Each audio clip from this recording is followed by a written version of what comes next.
Derivatives trading involves substantial risk of loss and is not suitable for all investors. Past performance is not necessarily indicative of future results. So stressful when the world's on fire. Good God. I can't look at this, guys. Like, my strategy is you buy it and you hope that you got a good spot. Yeah, but we all think you're crazy. You don't fight this. No way. The markets are freaking out and you don't think that anything is wrong? Come back tomorrow and I'll lose it all. Should be fun. Good morning, everybody. Wow. There's really nothing else I can do but start with showing you a chart of oil. My goodness, guys. That is bonkers. Like keep in mind that when we were down here in like the 60s and 70s, right? And we jumped up a week ago because the conflict in Iran started. That was a big jump. So to see us now over the weekend jump from 90 to 120, holy crap. That we may possibly never see something that crazy again. No joke. This may be the biggest limit up move we see of our lives. It is that crazy. And here's the thing, if I can come back to the camera for a second. I'm not even 100% sure why they're trading it up like this. Yeah, there's a war in Iran, I get it. And there was, a tax on oil refineries and stuff too. Okay, so that is a big deal. But Iran continues to say that the strait is not closed. Everything that I've said is seen is that the spice should be flowing. And it's not. So is this move in oil entirely speculation? I don't know. This has the hallmarks of like the business knows something that is not being widely reported. Either way, it's absolutely bonkers. So let's come back and check the rest of the markets. 10-year treasury. Well, they were gapping down pretty significantly. Remember that this move up right here was non-farms. Non-farms was ugly. So we spiked on the initial news, came back. I was a little bit frustrated, like, this move doesn't make any sense. But by the end of the day, they got up there and were coming close to those highs on the close of the day, and then gap down because the treasuries do not like the crazy price of oil. You got the S&P 500 also gapping down, not happy. This kind of a shock could straight up cause a recession. Like, the labor market is already weak, we're vulnerable, and then you get an oil shock come in, it may well create a recession. I'm not trying to be fantastical, it's just the risk is really high now. Gold and silver actually being relatively stable through all of this, believe it or not. Copper, though, copper taking a hit on the open. So, I mean, it's really China that suffers the most from the oil going right here, because the oil, they get a lot of their oil from Iran. So, yeah. Copper is also something that China uses a lot of. It's a very strong indication of growth in China. So, you can see China is hurting. And we got the Japanese yen. So now the Japanese yen is coming back into intervention prices. But I'm not sure if they actually will intervene because, it's just like there's so much craziness. I do kind of wonder if policymakers just kind of wait it out a little bit first. But we'll see. I do think that in the treasuries, we've got to be on the lookout for that sort of stuff. And then Bitcoin also dropping back below 70K. Well, this could go on for a while, so I don't know if we should read too much into the Bitcoin, but into the Bitcoins. Newly unemployed enlist and join the ground invasion to make ends meet. Well, I tell you what, politically, it really seems like everybody is really opposed to a ground invasion. I think that it is really, really hard in this kind of a situation to really get a finger on what the public believes. Because first of all, there's just so much propaganda out there trying to convince you to think that things are going one way or another, right? Like there's a lot of propaganda trying to convince us that Iran is perfectly fine and that this is all for naught and yada, yada, yada. And then on the American side, showing how absolutely decimated the Iranians really are. In particular, like the stories that I was getting was about how basically the entire IRGC is basically hiding. Like the soldiers are afraid to sleep in their barracks. The officers are like shooting people for disobeying orders and then running themselves. Total chaos. Like, right? Is that true? It kind of sounds like propaganda to me, but I bet you probably is true. I bet you probably is true. Usually American propaganda is accurate. It's just they're focusing you in what they want you to focus on, right? So, and then, like, do people in the United States, like, what do we even think about it? Like, because it kind of depends on how long this lasts, right? Like, if this is just a 4-week thing and then there's a democracy in Iran, then hell, I'm all for it. I'm all for it. But if it's not, if this is like we're going to be having war in Iran, and the IRGC is still, you know, for years, then that's a different thing. And putting boots on the ground would really shift that. And it's not crazy to say that there's a possibility we do see boots on the ground. My understanding is that infantry units are getting deployment orders. So that doesn't mean that they've made the decision to invade per se, but they're giving themselves the option now. And I honestly don't see how this goes, you know, any further unless there is a ground invasion. As I'm saying this, the treasuries are falling. Maybe I should stop talking about ground invasion. I don't know. The record for regime change from the air is not good, though. Well, I mean, I don't know how would you qualify what has fit and what hasn't. So, like Libya, was that not regime change from the air? I mean, the regime changed. What stuff happened on the ground? It seems to me that the people on the ground are not revolting. They think. No, I saw this one video where a guy was saying, hey, like, we have no internet. That's why you're not getting any video from the inside. But it's just not safe for us to come out yet. But we will. Don't worry. Okay, that was like last Wednesday or Thursday.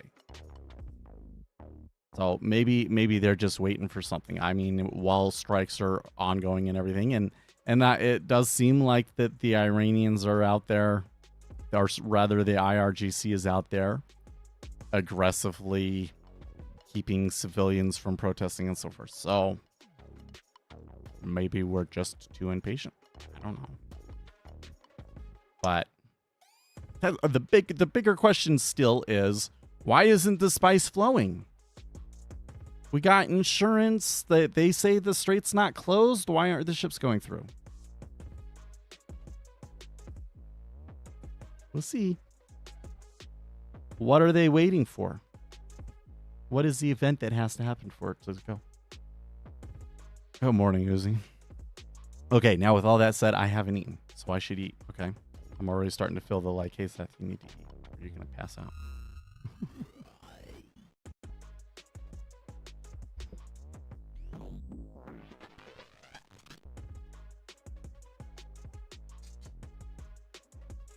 Oh yeah, the time.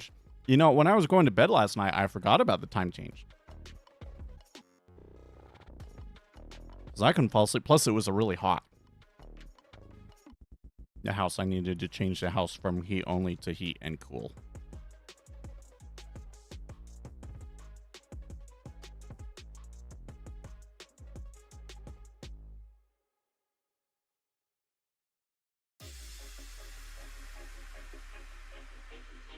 The theory is that the IRGC has a wartime distributed command structure, so anything leadership says is meaningless because they don't have direct control.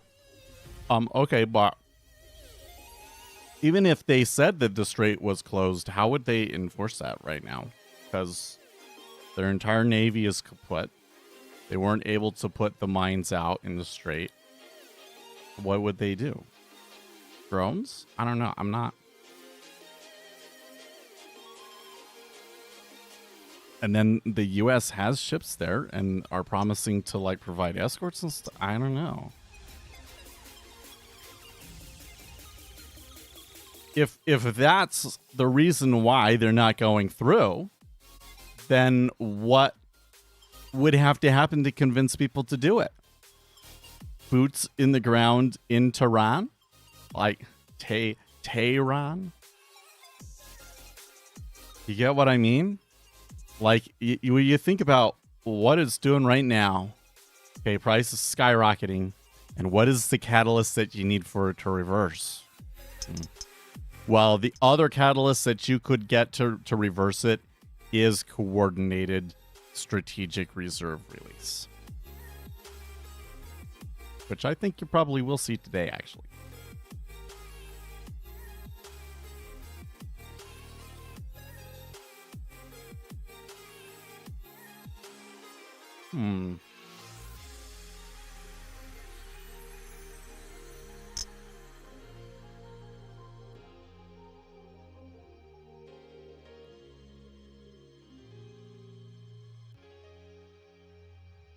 Maybe just the land around the strait will be taken by a ground invasion?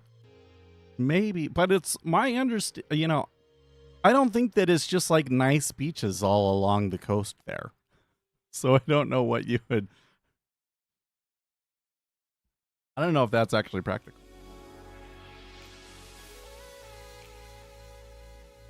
These are the wrong Kleenexes I'm using.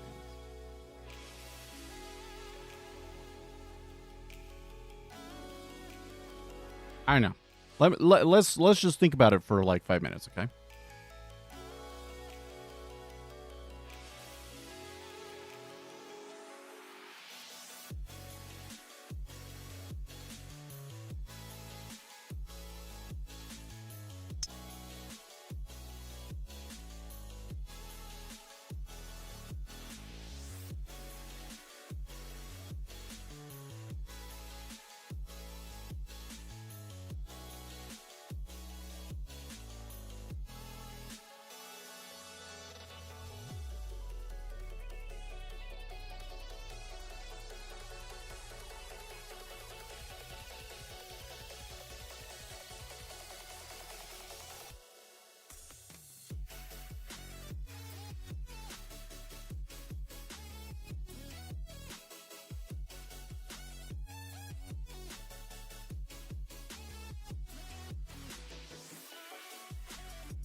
So I didn't see this. I was just only started going through the messages in the Discord.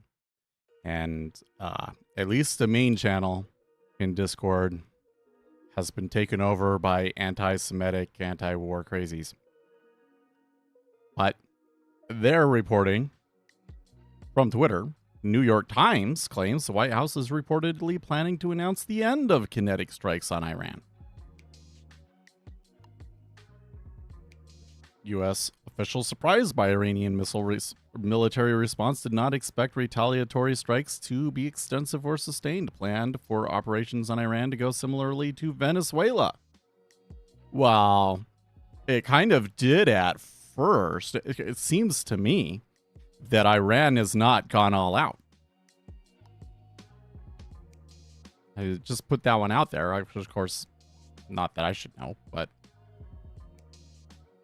it seems to me like they didn't go all out, because on the weekend they were hitting, like there was lots of strikes on Israel, for instance.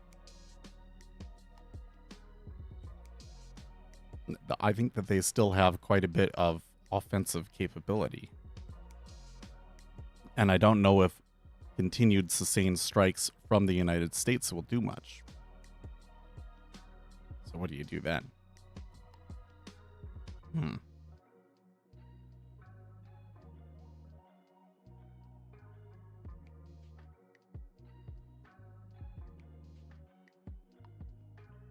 It does look like there was a buy in the treasuries and then it's being reverted back down.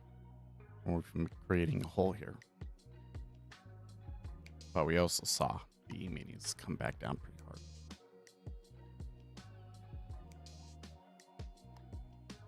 I'm skeptical of this New York Times story, to be honest with you. If they were to announce an end to kinetic strikes in Iran, that would be like, I think that would make the administration look really bad. I don't think they would do that. Let's see.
Okay, somebody says America just shot itself in the foot with this war. Okay, so hold on. Let me see if I understand this. What do you think they should have done? Do you think that America should just let Iran have a nuclear bomb?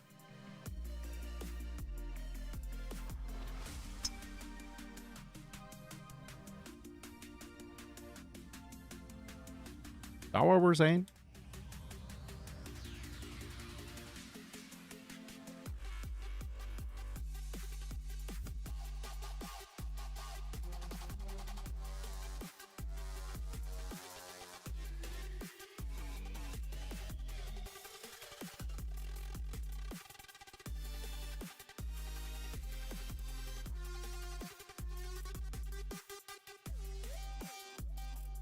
Can you imagine? This didn't happen. Iran gets a nuclear bomb, and then all of the people that would be like, oh, they should have done something. It'd be just like with North Korea, except for that I think if Iran had a nuclear bomb, they would use it.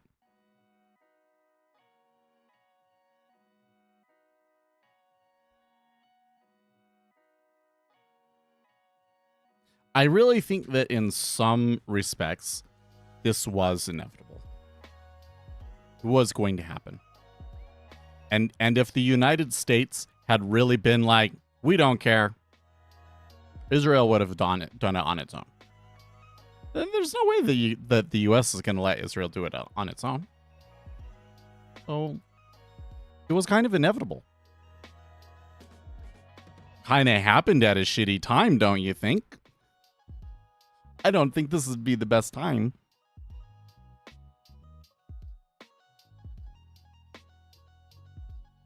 What, that it's inevitable? Or that Iran would use a bomb if they got one? Oh, I made too many different claims there for you to say that.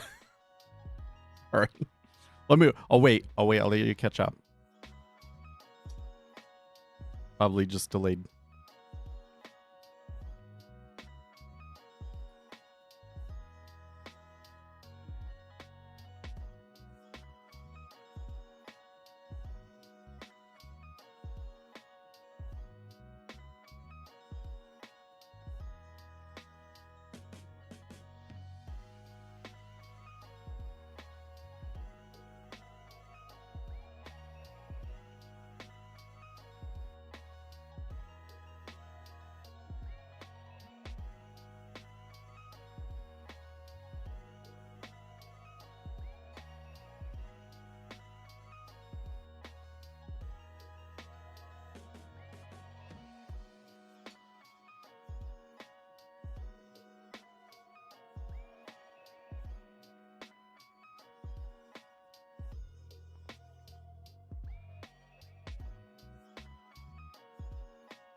I came across this post on TikTok or Reddit, but it was a TikTok post. Basically said, without demands, it's just a grumpy parade. Okay. I think they're talking about protests. It's a grumpy. It's not a protest. It's a grumpy parade.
Have you asked yourself, why does Israel have nukes to protect themselves? Obviously.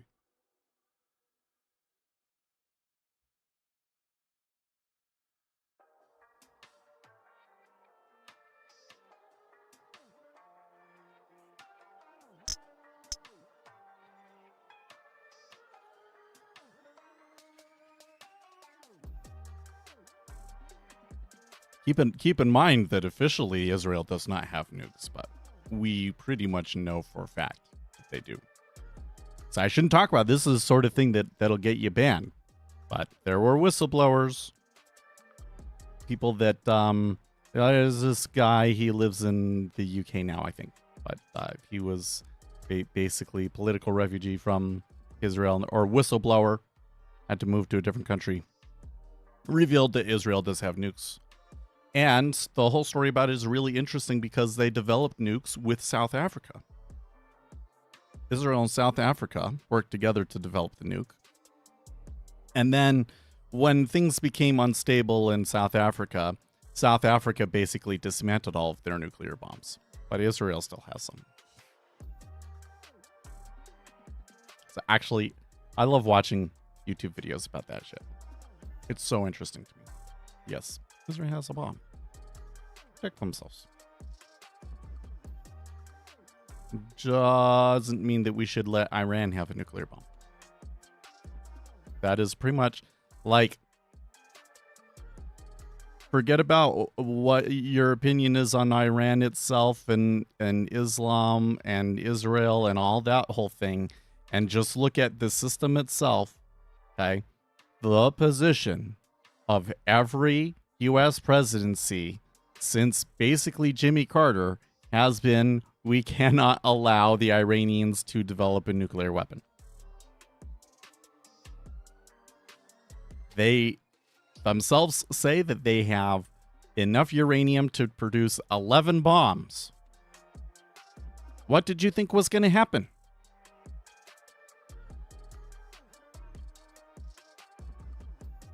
I wish. This is where we need to get ChatGPT. They don't have enough context. We could get an LLM to go through the transcripts of every. I'm pretty sure I probably said at some point it's probably inevitable that there's some sort of conflict with Iran.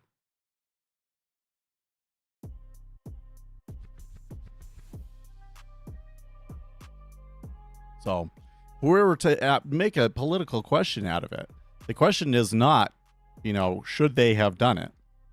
It was going to happen one way or another. We could debate about the timing of it, but the more interesting question to me would be, like, was the actual execution effective or not? That kind of seems to be the thing right now, right?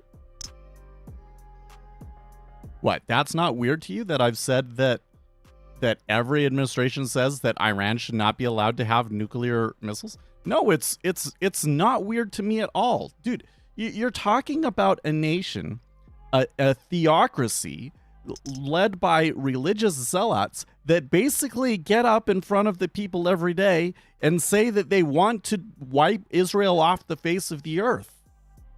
And you think that we're going to let them have a nuclear bomb? Are you insane?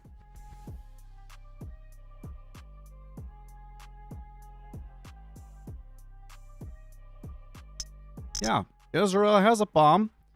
We're not going to let Iran have a bomb. This is what we've always felt in the United States. Did everybody just, when we were saying that, we didn't really mean it? Oh, actually, but if they do get close, we're just going to let them have it. No.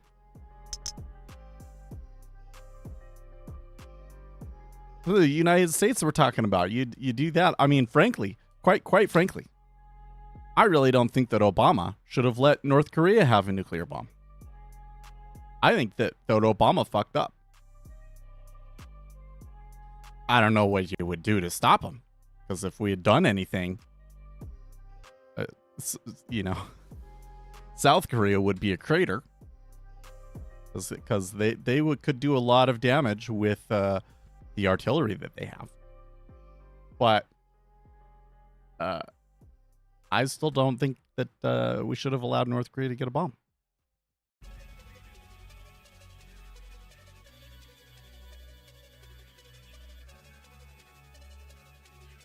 And if we allowed Iran to get a bomb, I think we'd regret it. Like, I feel like I'm regretting a little bit North Korea having it, but nothing too bad has happened yet. I really don't think you want Iran to have one.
Okay.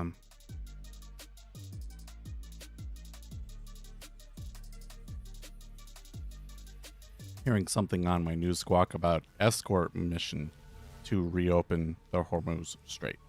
Okay, let's see. Just like Saddam Hussein had yellow cake. Well, I don't remember anything specifically about yellow cake, but they supposedly had weapons of mass destruction, and then we turned out that they didn't. I really don't think that situation is comparable. Like, here we have Iran. Iran is like, hey, we're going to get a nuclear bomb. Well, I take that back. I take that back. They have nuclear scientists working on it. They have the people making the uranium.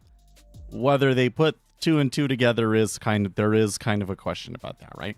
The issue is that they are so close. They are so close to it that they could they're just like one breakthrough away from doing it. Like, it could just happen any day. So,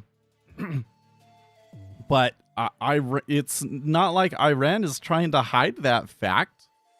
Didn't you hear this whole thing that they went into the negotiations, and the way that the Iranians started the negotiations was, hey, we have enough uranium to make 11 bombs now? Like, that's how they started the negotiations. Whereas I'm pretty sure that, like, with Saddam Hussein, they always denied that they had weapons of mass destruction. But they also kind of played it off like, well, we're obviously lying. But then we went in and it turns out that while they did have weapons programs and everything, that there wasn't really anything there. Just some stuff left over from the last war that wasn't really usable.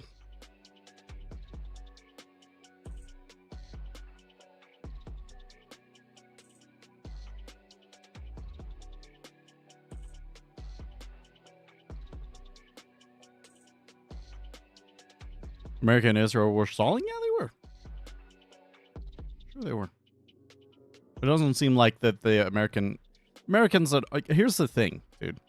Like, again, you're talking about a genocidal religious regime over there. You can't trust anything that they say.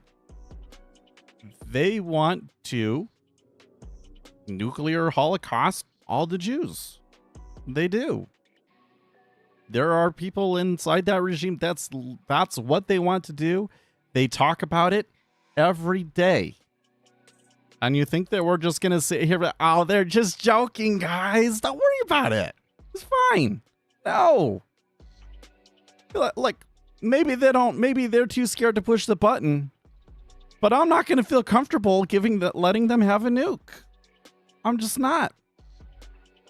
And it has been the United States position since 1980. So 40 years? Almost? No, more than 40 years that we shouldn't allow Iran to have a nuclear weapon. Then when we actually do something to stop them, I just kind of like, again, what did everybody think was going to happen?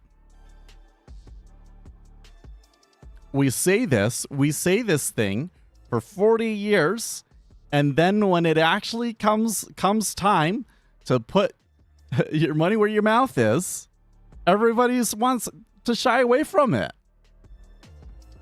It's so funny to me.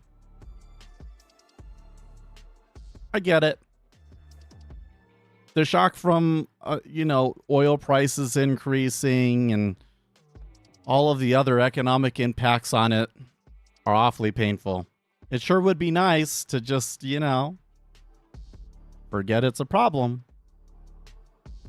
And you would probably feel like that up until the point that Iran actually used a nuke.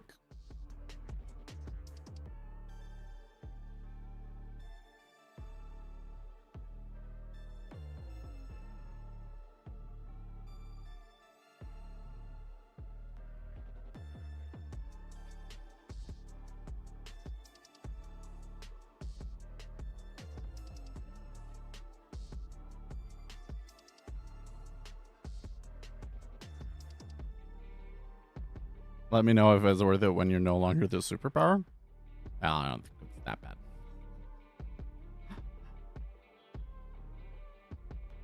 I mean, one of the things here is that is really the most interesting geopolitical aspect of this all. Oh, treasuries are going to make a new high, huh? I like it. I like it. Could we go to 11?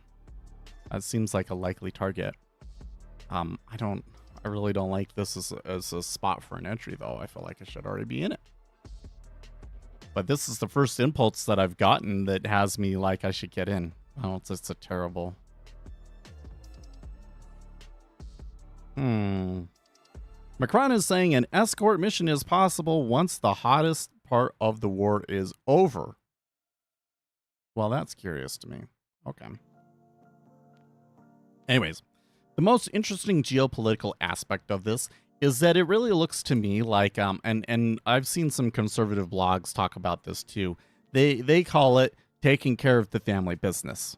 So like in the movie The Godfather, when the Godfather dies and the son takes over, like the first thing that he does is takes care of all of the ongoing feuds with all of the other mob bosses that they had. So it is just like they just take everybody out, right? And that's taking care of the family business. And it really seems to me like that's what Donald Trump is doing. Although I honestly, I don't think it's Donald Trump. I think it's Marco Rubio. I think that Marco Rubio is the guy that is pushing it the most. You can kind of see the way that the administration talks about him and everything. He's been a major component of what they view as their geopolitical success. And that Marco Rubio, he really specialized in that. He's been good at it. Okay. He was the one that said, yeah, we need to go into Venezuela. We need to be clamping down on Cuba. And probably he was the one that said, yeah, we should go into Iran.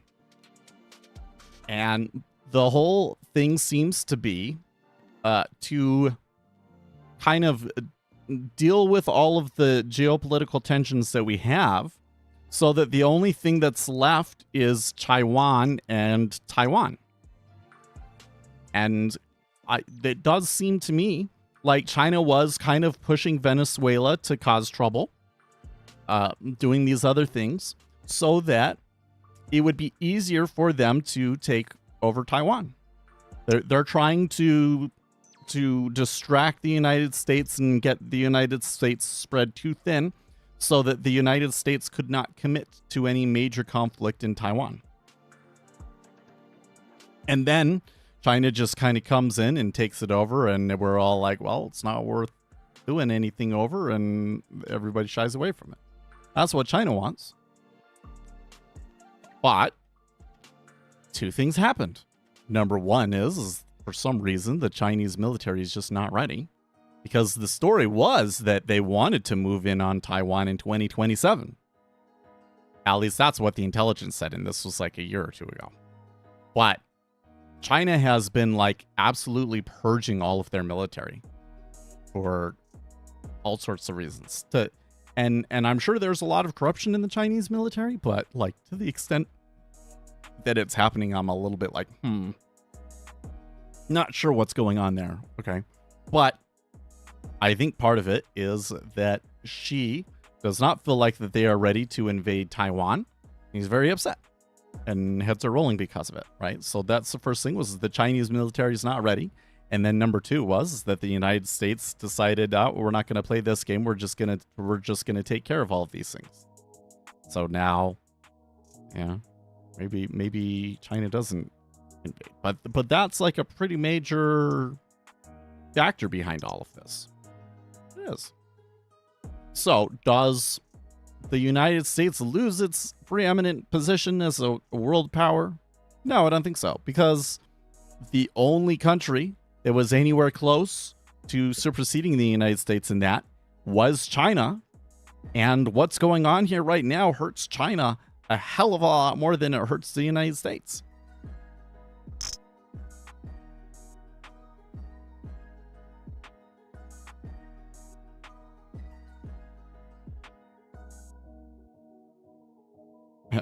You know things are going to be interesting when my brokers keep pinging me about changes to margin requirements, right?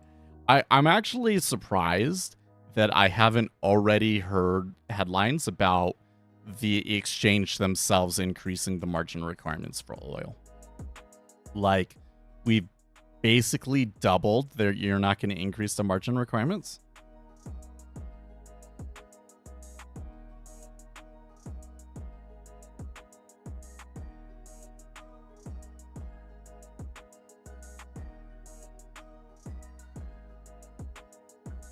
I love this whole U.S. political concept where people get all invested in the downfall of the empire up until their candidate gets in office and then they shut the... Well, I don't know if what I've seen, Uzi, is that these people are just invested in the fall of the empire no matter what happens, so...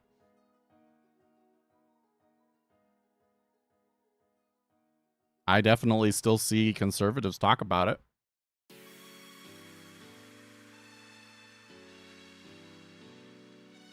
But that could, you know, I'm not following individual people and seeing with it. It's always been a narrative online, hasn't it?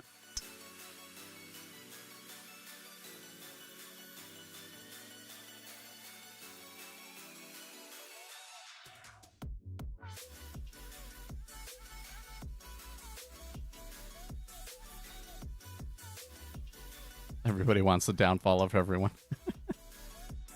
Well, yeah, so like the thing that,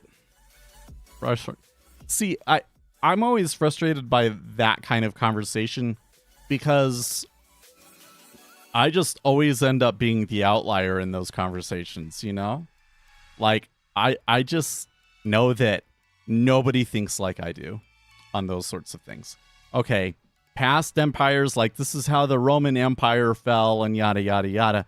Listen, the world today is completely different. It doesn't work that way anymore. Like this kind of question of like, does the U.S. empire fall sort of a thing is not really the relevant question. You know, there might be a time. I could definitely see a time in the next 100 years where the United States is not the preeminent power in the world. That can happen. Absolutely happen. I don't think that it would be like a collapse like the Roman Empire. Because, you know, we have technology and other social and political dynamics that kind of make that sort of a thing. It wouldn't be the same thing. It wouldn't be the same thing. You could have like a decline in power and then, you know, another 30 years from then, and then they would be the preeminent power again. You know, like.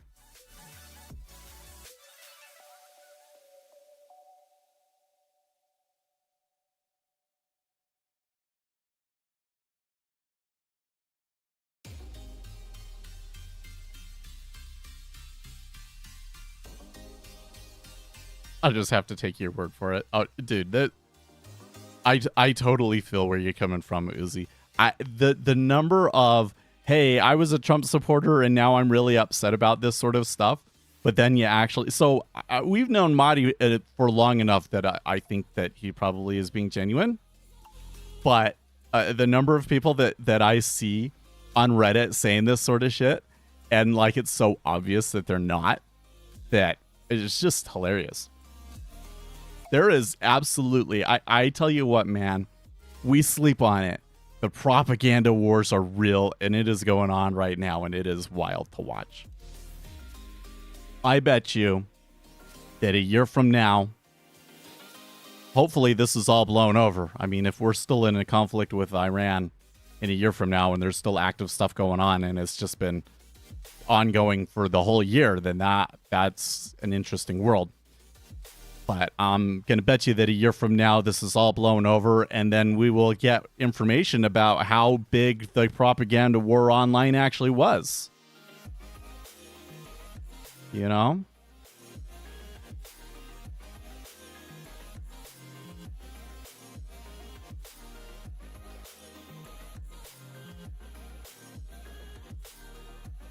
And there we should say there was a large contingent. I wouldn't say that it was most or all, but I would probably bet anywhere from 5 to 30% of Donald Trump supporters or let's not say Donald Trump supporters overall, but like of the deep base, the people that were really there from the beginning, really supported him and have been like the most outspoken and like really actively supporting him types. Okay, that they were always the anti-war type. Basically, it was the Ron Paul coalition. People liked Ron Paul because he was like, we shouldn't be involved in any of these wars, and he was the only person on the Republican side that said it. And then that group of people, they went over to Donald Trump. Not because Donald Trump was anti-war per se, but it was the closest thing for them, and Donald Trump was able to kind of split the difference well enough that they thought that Trump would be anti-war. And you know what? In his first term, Donald Trump was pretty anti-war, to be honest with you. There was lots of things that he could have done, and he didn't. And they didn't really start anything super major under his first term. It hasn't been the case in the second term. It seems to me like Marco Rubio was kind of taken over, and Rubio has been hawkish.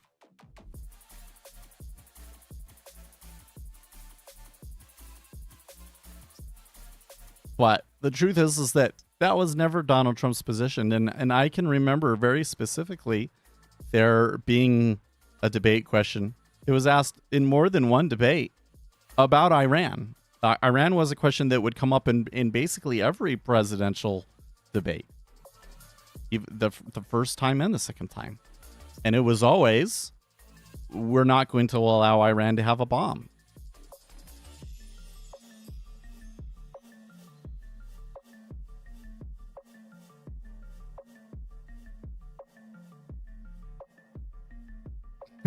Trump is doing everyone a favor in the U.S. political sphere. He's taking a massive L sentiment-wise and setting the stage for candidates on both sides to platform on not hacking to worry about all the stuff he's cleaned up, or not having to worry about all the stuff he's cleaned up. It's going to suck in the near term, but in the long term, every politician on both sides is thankful for this. Yeah, or they should be, rather. Well, Marco Rubio is speaking right now, by the way, and he said that the goal of Iran mission are clear: to destroy missiles and also to destroy their navy. Okay, and this is another one that kind of weirds me out, is that like they said that they destroyed their navy, but then every day there's like, oh, there's a new ship that they found or something. Okay.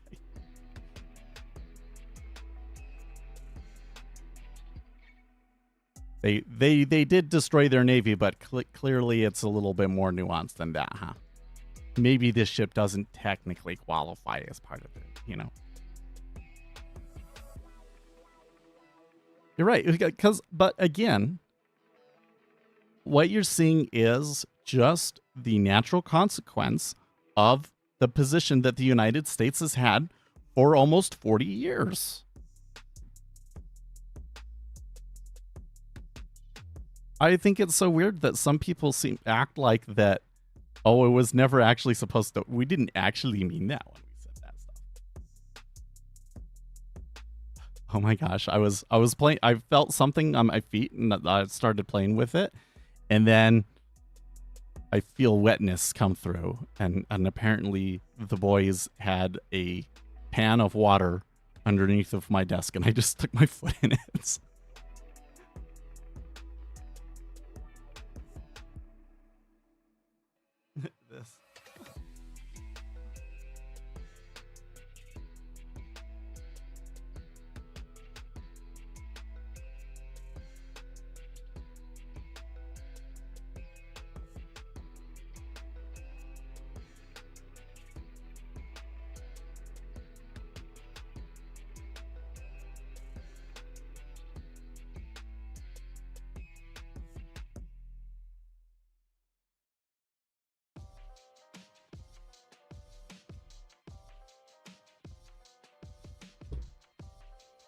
They were talking 7 countries in 7 years, 22 years ago. Iran is the last country on that list. We've screwed every other one. Yeah.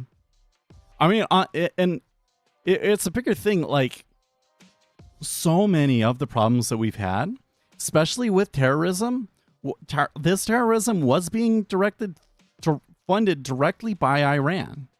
Like, it is Iran. If you get rid of Iran, like, the entire geopolitical order, I think, shifts. Basically, Iran falling would be truly the end of the Bush era. Counterterrorism would no longer be a major factor. I really think so. I mean, it would still be there. We'd still talk about it, but like, since the Bush years, it's been like priority number 1 or 2, you know? Here's the open.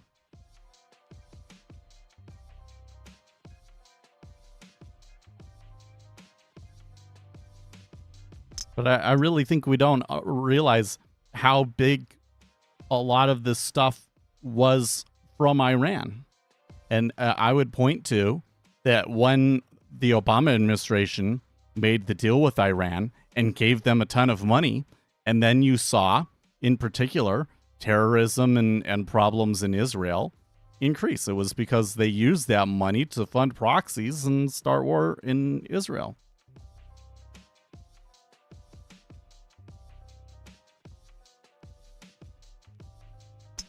Yes, and then Palantir can focus on Delano. You know what's so weird, funny about the Palantir thing, though? Like, do any of us actually understand what they do? Like, I mean, Palantir definitely works with militaries, and my understanding is that they work with Israel and that they do stuff like security and you know, like scanning people's faces and all this sort of stuff. But I don't think we really understand their business. I don't know if anybody other than the CEO understands the business. Because anytime that we ask them, okay, but what does your company actually do? And then the answers is like, okay, I don't understand.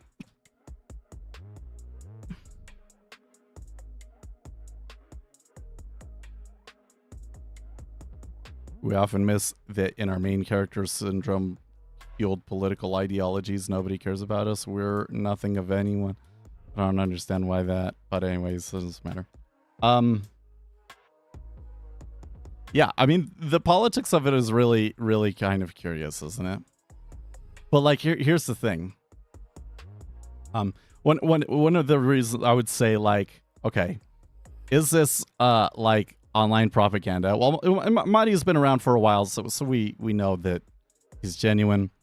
But let's just say that it was somebody that we'd never seen. You need to send me to a learning center. But I don't understand why we're talking about Palantir doesn't give a shit about any of us. Why we're talking about that. Anyways, let's say that somebody random came onto the stream and started saying that sort of stuff. I actually would lean towards that they're genuine, because that's not the propaganda line right now. The propaganda line right now is that the U.S. strikes have been ineffective, and that Iran hasn't lost any of their capabilities, and they're still going strong, and that the United States can hit them for years and years and years with airstrikes, and it's not going to do a thing. That's the propaganda line, right?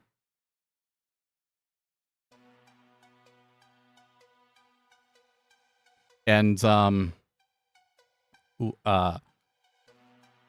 if that is the case, where does this end? This is why, like, this again. I think I talked about this before Uzi came in, but guys in chat were talking about a New York Times story that they were going to announce an end to kinetic strikes, which I don't believe at all.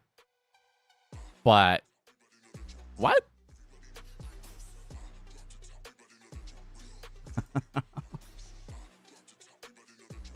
Wouldn't be on this Titanic. Hey, you would, like, what is my main point? what is Seth trying to say here? Is he just respond? I'm not just responding to the comments that are being made. No, there's a principle I'm trying to teach. It's really important to trading. And that is that there are real systems, political systems, economic systems, and there are some niche instances where you can predict very effectively what that system is going to do. You might not be able to predict the exact timing of it.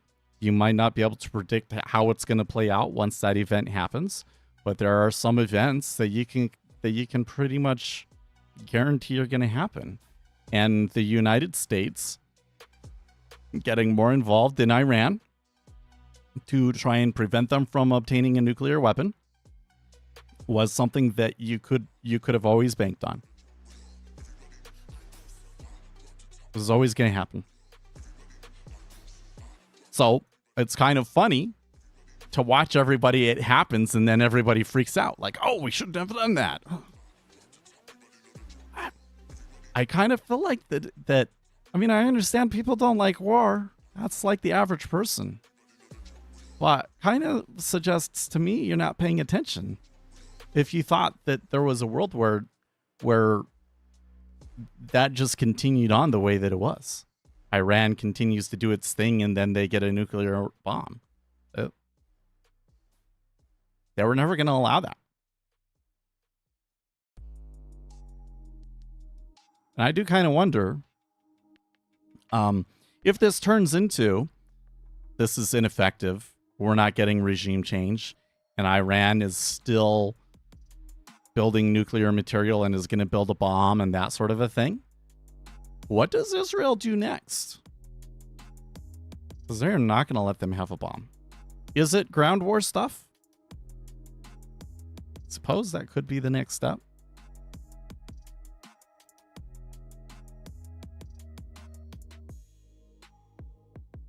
I personally, I'm not a military expert, but I don't see how this ends without there being a ground invasion of some sort.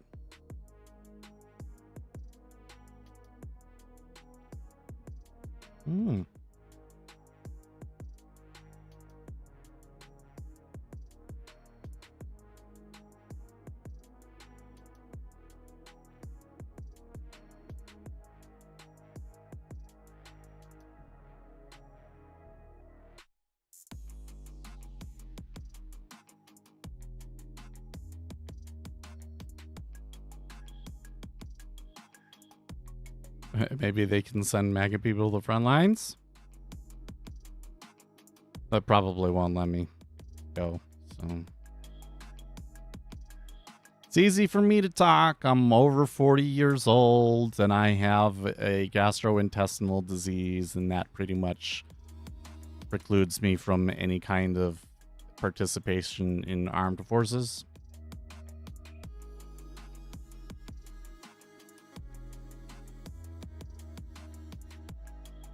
Imagine the sound of 1,000 drones scanning an area like a giant flying net. Ugh. Well, the way that the drones work now, though, is, I mean, okay, the wild thing about it, when it comes to drone combat, you really have to think of it as like the beginning of World War I. In the beginning of World War I, cavalry was a big thing, right? Go and watch the movie War Horse. Oh, that was a good movie. I want to watch that again because I don't remember a whole lot about it. But in the beginning of the war, you know, like they took the horse and didn't they want the horse to be like in the cavalry and everything? And then as World War I went along, they kind of started to realize that the horses weren't very effective anymore because you could build tanks. And then they started to build more and more elaborate tanks. And then World War II, right? Like, that's what we're seeing. We are seeing a shift in warfare. The Ukraine war was our first taste of it. I don't think we're anywhere even remotely close to, like, the end game when it comes to drone warfare. And it is scary. Like, what happened to these guys in Ukraine fighting with drones sounds like a new kind of living hell.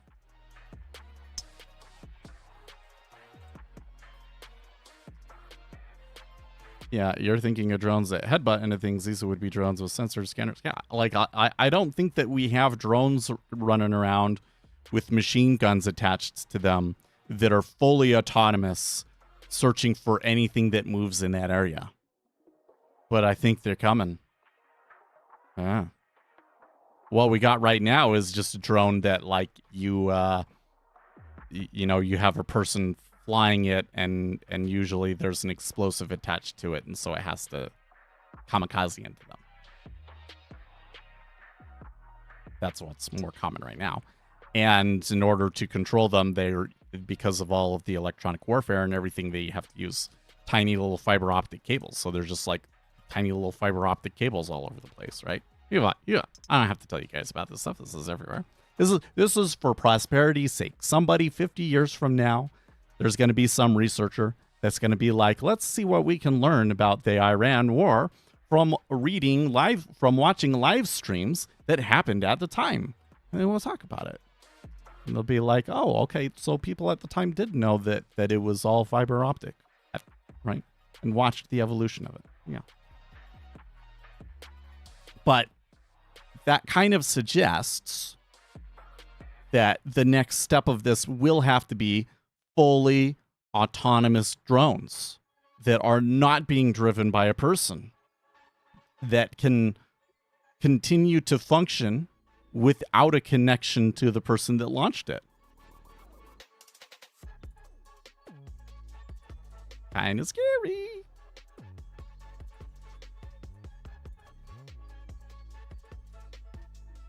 Like Terminator shit. Yeah.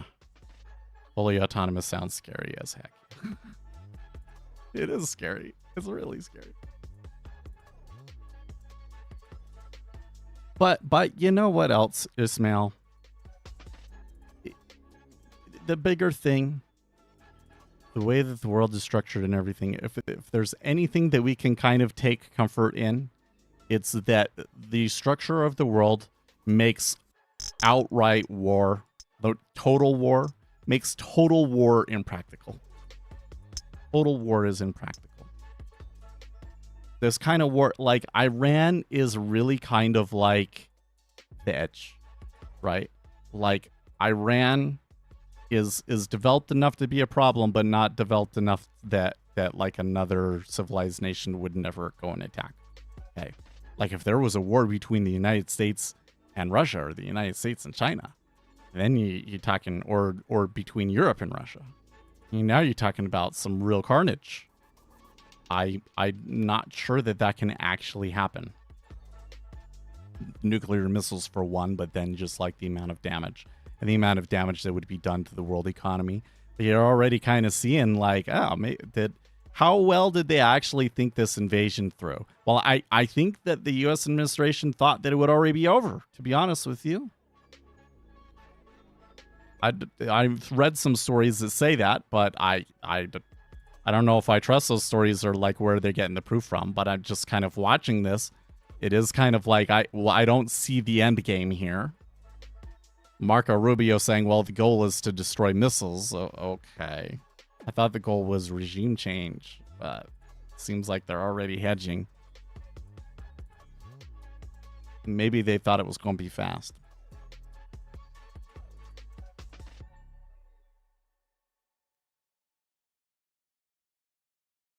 Watching the cars is scary enough, let alone munitions. Semi-autonomous, like unmanned stuff makes sense, yeah. I'll take the other side of anything Rubio says. Well, this is not, I mean, has Rubio been dishonest in any, I don't think so. Like honestly, for trading right now, Marco Rubio is probably the most important voice to be listening to and trying to understand. He didn't give us anything when he was talking a little bit earlier today, but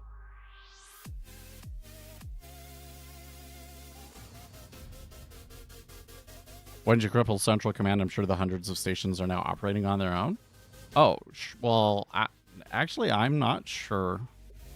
Because my understanding of what happened over the weekend was the United States decided to up the ante and started attacking oil facilities. And Iran responded by launching lots more missiles into Israel. And the videos that I was seeing in Israel were quite shocking. But, you know, again, there's the fog of war. Were those videos actually legit? Or maybe it was just from previous conflict and all of these sorts of things. But it was reported to me that there was an increase in strikes. So that would suggest that there is still some level of control there. Doesn't it?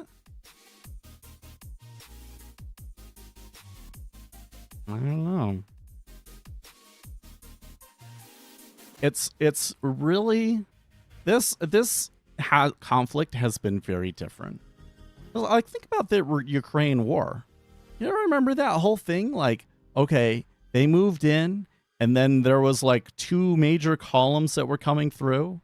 And Ukraine just decimated those columns, and then the Russians had to back off and go into a different situation.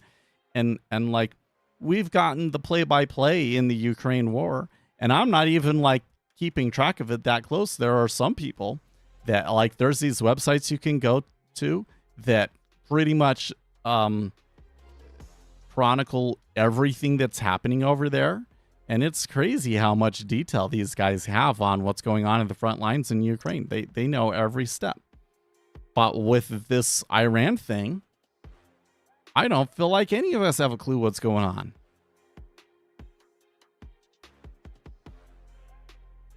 EU suddenly joining the attack on Iran? Where are you getting that from?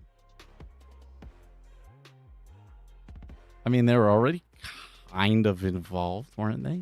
World War III is here, boys. I think we've been in World War III for a long time. Remember, World War III is probably not a kinetic war. World War III is more an information economic war. And I think that we've been in that war maybe even before Donald Trump's first term. And there will be some isolated parts of that war that are kinetic.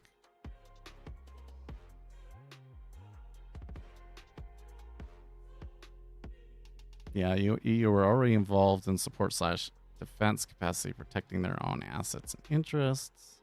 Yeah, exactly. World War III is the United States versus China.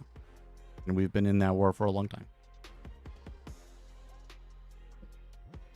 It's an economic war. Okay, Macron and van der Leyen announced today that the UK and French aircraft carriers are going to Hormuz. So I don't remember anything from van der Leyen, but definitely from Macron. But not particularly like, oh, that we're deploying our aircraft carrier.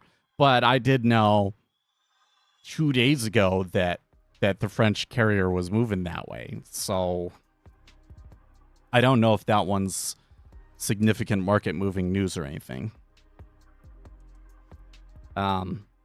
So just to back up, the big question in my mind is still, okay, oil has just had an insane spike, and the Strait of Hormuz is closed. Ships aren't going across. What is the catalyst that you need for this to stop? What is the headline that you're going to get that says, okay, we need to drop our oil longs? Or, oh, the Strait of Hormuz is open again. What do we have to hear for that to happen? Because as far as I understand, there's no more Iran Navy. Iran hasn't closed the strait anyways. So why aren't the ships going through? We don't know. I don't know. Like, what do companies have to hear to say, okay, now we'll push them through? It seems like there's something that we don't know. I'm with China even. Okay. One of my pastimes right now is to watch communists on TikTok. There's always like these little text posts and inviting discussion in the comments, and reading the comments is really kind of like wild to me sometimes. There seems to be, like, many people in the United States don't really understand what China actually is like right now. I think that, like, it's just this great paradise and yada yada yada. No, there's like some big problems in China. I don't know if you would like to live there. And most people aren't living in those nice places anyways. And even economically, they're having their own major economic problems.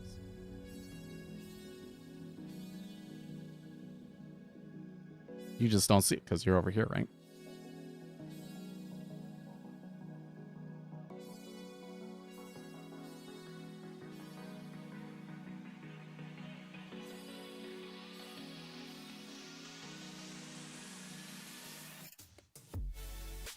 If an EU aircraft carrier will be swimming next to Hormuz, then it means it's open. Well, we did get from Macron there could be an escort mission if necessary. But there's already US ships in the region, so I'm still confused. Why isn't it open already? Like let me try and put this a different way. Are you suggesting that the thing that we need to have the Strait of Hormuz open, having U.S. aircraft carriers in the region does not matter, having the USA will pay insurance, will do escort missions, whatever, doesn't matter, but what the thing that will do it is that the French are going to protect us?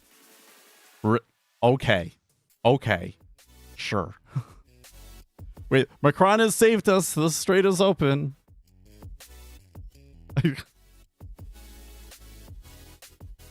Sounds kind of ridiculous when you put it like that, doesn't it? But you might be right. You might be right. Maybe the EU carriers coming over is like the thing to say, like, US is not risking it enough. It's just not next. I don't know, man. That's a point. Like, the EU has more at stake here. Is that what you mean? You know, I do think there's a point to be made that the European powers did not just automatically go in with the United States and say, yeah, we'll do everything too. And even saying that this is illegal probably makes a big difference.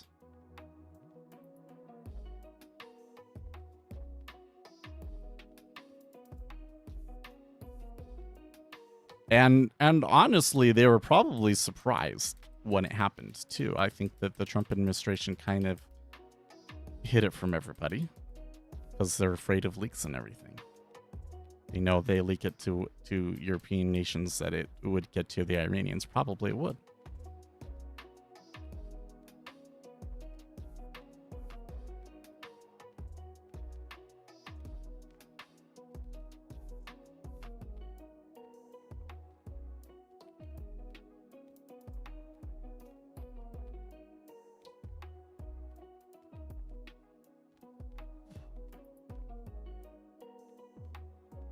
You know, the funny thing here with oil, because I kind of feel like, well, huge spike over the weekend, big mean reversion, should be a wild session.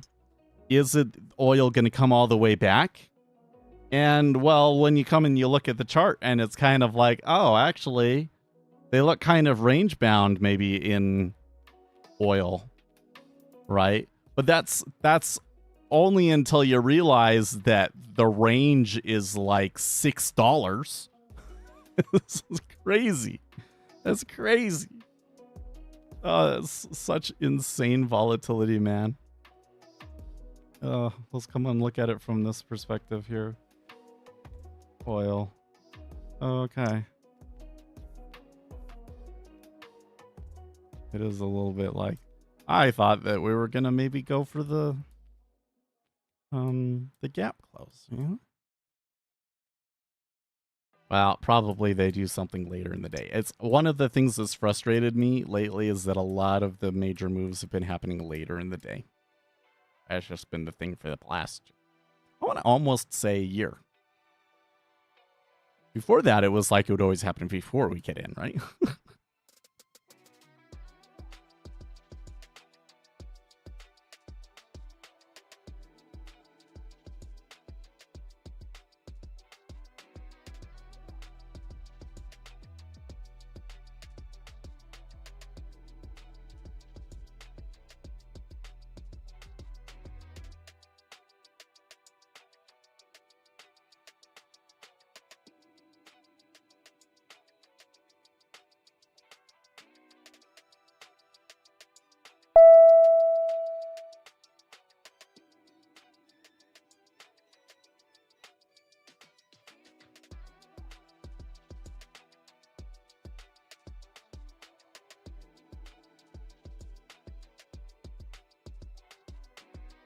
Trading time is becoming more all day.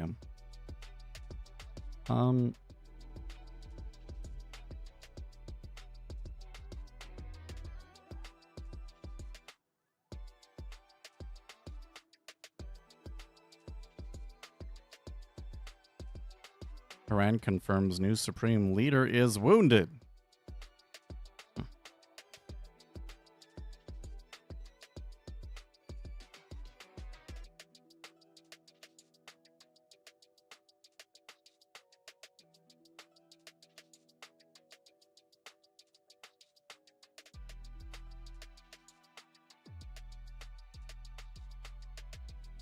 Okay, but you know what the weirdest thing to me is? Is that if I go on social media, because I come over here and not like I'll go to patriots.win and go by Rising, see like maybe they have some like what's the most recent information. Let's minimize that one. What's the most recent information on the Iran war? Do you see anything about it? Well, this first one. Kramer is a counter indicator. But like they're not talking about it. They're not talking about it at all. Here's a story. I'm noticing that there's been a push in right-wing media about H-1B visas. Here's this one saying, look, you hired an Indian CEO and then all of a sudden you're firing workers and hiring H-1B for workers. And then there's been a lot of other ones where they show like, okay, here is something they applied to have an H-1B visa for an entry-level computer job. And you're saying there's not anybody in that state that can do that job? No. They're abusing the H-1B visa system. Well, they are. But why are we talking about that? I don't know. Here's another one that's interesting. Barbara Fringe psychologist. Never heard of her before. The spectrum on autism. Spectrum has become so accommodating that I fear it has now been stretched so far that it has become meaningless and is no longer useful as a medical diagnosis. The problem is that psychologists and increasingly a flood of master's level therapists. Oh, is there more? Can I come over here and read more?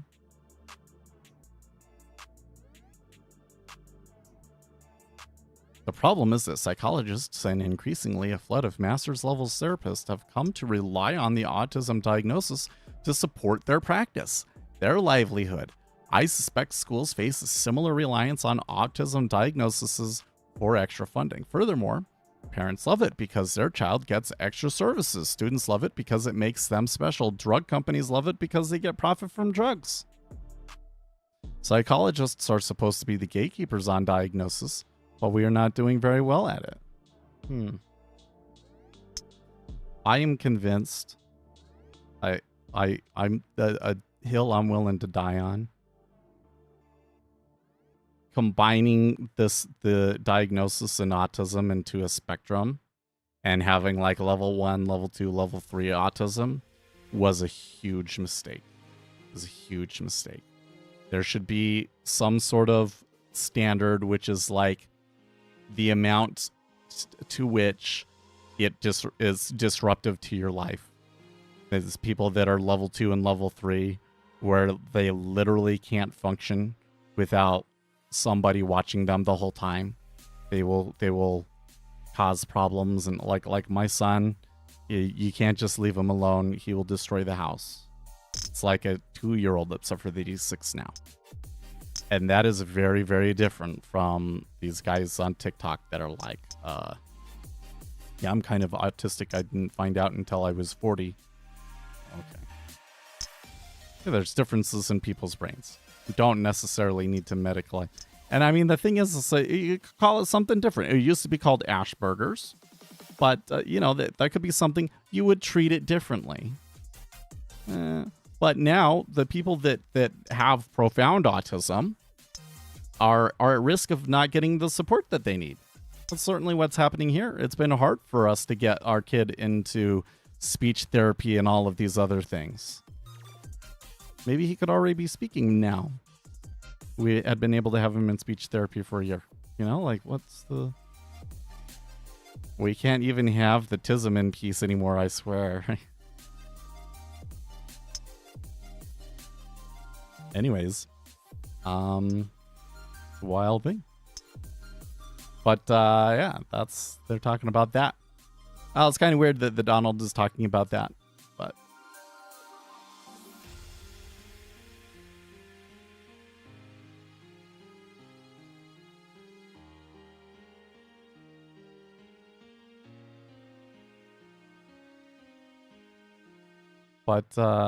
there's nothing there. So then let's come to Reddit.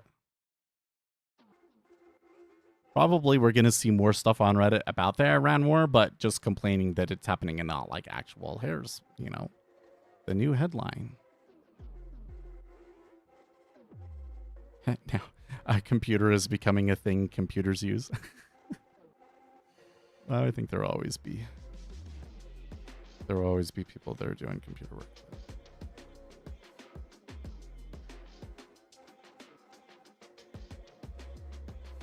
Snowboarder struggling to make it down an easy green. That is not an easy green. That's terrifying. I wouldn't be going down that. Are you kidding me?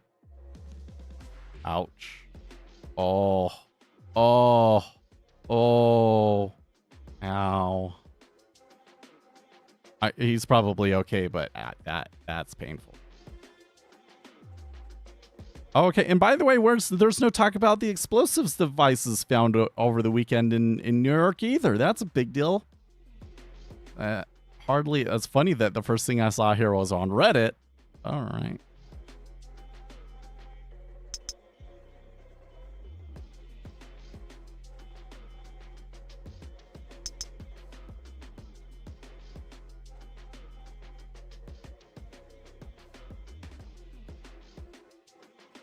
If it was me, straight line right down it. Jump over all those rocks. Actually, I don't know what they're doing. I don't mess with rocks like that. I don't know what these people were doing. This guy must not have really known how to ski and or to snowboard around it. He clearly shouldn't be there. How did he get there? Question.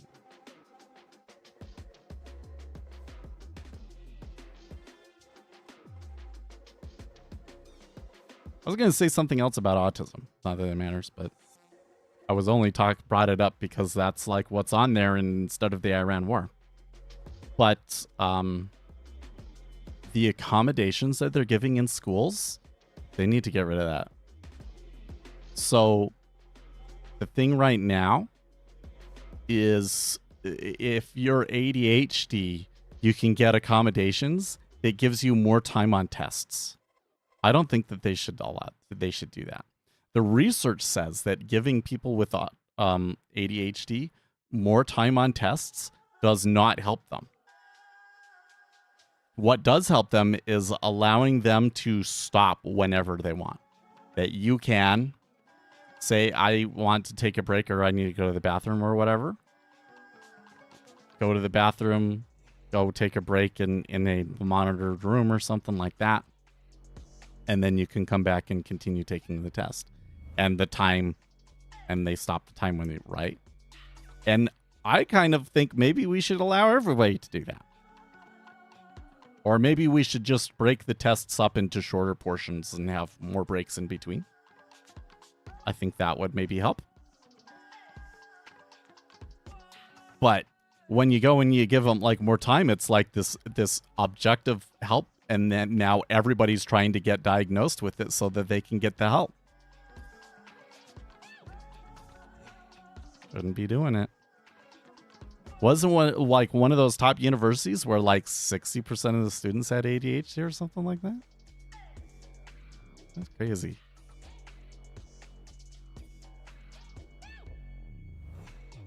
X is raging on Mondami covering literal terrorists. Well, I don't know if he's just like trying to ignore it, isn't he? I don't know. The thing I don't like, liberals treating autism like it's normal and good, not a disease which needs a doctor's attention and restrictions at work. Well, but that's the thing, Vital, is that because it's a spectrum, there are a lot of people that have never needed support, have never, or let's not say needed, but have never received support, have never received medication, all of these sorts of things, and have very adverse life outcomes that could have been helped. It really is like understanding of autism and ADHD. I wonder if we've got something going on here because all of these markets are suddenly moving. It is probably like the single best thing you could do to like help people be more successful. Like there is this contingent of people, and it's a much broader contingent of people than you might think that could have been much more successful in life, and they could just never hack it because they were dealing with basically a brain chemistry that it's not well suited to this world. So I don't like this idea that like, oh, it's just another type of thinking. I don't like that because I think it is an objective, what I call it, deficiency. Like it's something that objectively disadvantages you. And it is not normal. It is, you know, systems not functioning properly. But it's way more common than we think. We think that it's like a 1% thing, and it's probably more like a 15 to 20% of people think. And so there you go. You got 15 to 20% of people out there that struggle. And if everybody just took the effort to understand what autism and ADHD is, recognize it, and adjust their behavior accordingly to help those individuals out, then their lives could be infinitely better, and we would probably have a bigger drop in poverty and other issues, probably more than anything else our society could do right now. But it's kind of inconvenient to have to think about that, so we're not going to do that. That's what's happening. But you're right that the way that liberals approach it isn't really helping, is it?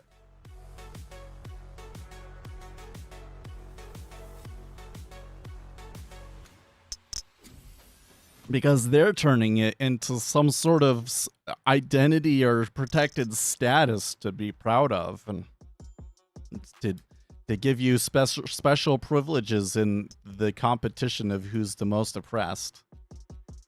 Well, if we're talking about oppression, probably the most oppressed people probably are autistic, at least in Western society. At least in today's Western society. Like when you talk about today, the group of people that are discriminated against the most is the people with neurodivergent traits like autism and ADHD.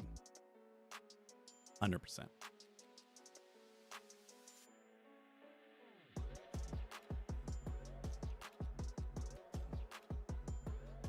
If you really, I mean, maybe some of you guys, because you hear me talk about it so much, maybe you'll see this. Maybe you've already seen this.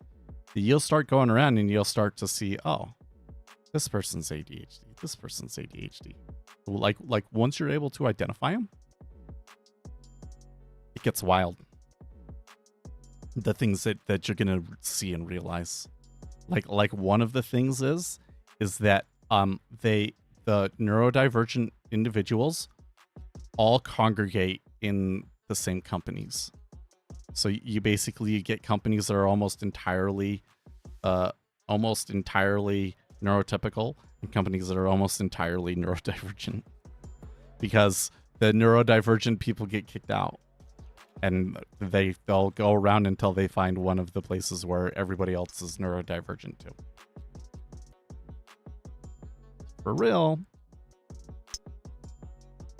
Because we can only be around each other pretty much, yeah.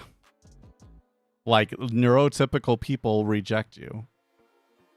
It's really wild how people work like that, but they've done these studies that show that neurotypical people pick up on it within the first 5 minutes and decide that they don't like you, and they're not even consciously aware of it, but they do the studies and the questionnaires and everything, and it's like they don't like it. It's wild. And then that affects job opportunities that you can get, promotion opportunities that you can get, all sorts of things. Mm-hmm.